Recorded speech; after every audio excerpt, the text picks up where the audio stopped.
জাদুর পুতুল, তাড়াতাড়ি বলো তো, কাল কি লিনার স্কুল আছে? হ্যাঁ তাড়াতাড়ি বলো, জাদুর পুতুল। না, কাল তো স্কুলের ছুটি। সত্যি বলছো? জাদুর পুতুল? লিনা, তুমি কোথায়? আমি এখানে আছি চাচি। লিনা, তোমার স্কুল থেকে ফোন এসেছে, কাল তোমাদের ছুটি। সত্যি চাচি? তাহলে আজই লিনাকে সেই সারপ্রাইজ দেওয়ার সময় এসেছে। হ্যাঁ, তাড়াতাড়ি চলো লিনা চাচা। কিন্তু কেমন সারপ্রাইজ চাচা? বন্ধুরা, আজ আমরা চুপি চুপি চলে এসেছি সাদা ফুলের বাগানে। তাড়াতাড়ি ফুলগুলো তুলতে হবে, কারণ লিনার জন্য ওর প্রিয় সাদা জুস বানাতে হবে। এদিকে চাচা চাচি ব্যস্ত সাদা ফুল তুলতে, আর ওদিকে লিনা, তোমার চাচা চাচি তো বাড়িতে নেই, চলো আমার সঙ্গে পার্টি করতে। চল না বাবা। রাজু ভাইয়া, এই মাছটা দাও তো। এই নাও, তবে কাল সন্ধ্যার মধ্যে সব টাকা শোধ করে দিও। বাবা বাড়ি ফিরছিলেন, আর এদিকে চাচা চাচি নদীর ধারে সাদা ফুল ধুয়ে নিচ্ছিলেন। চল তাড়াতাড়ি, সন্ধ্যা হয়ে আসছে, লিনাকে সারপ্রাইজও দিতে হবে।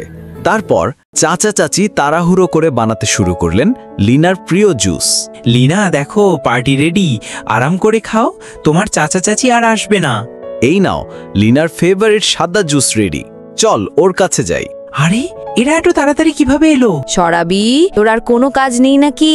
এই নাও লিনা, তোমার প্রিয় সাদা জুস। ওয়াও চাচি,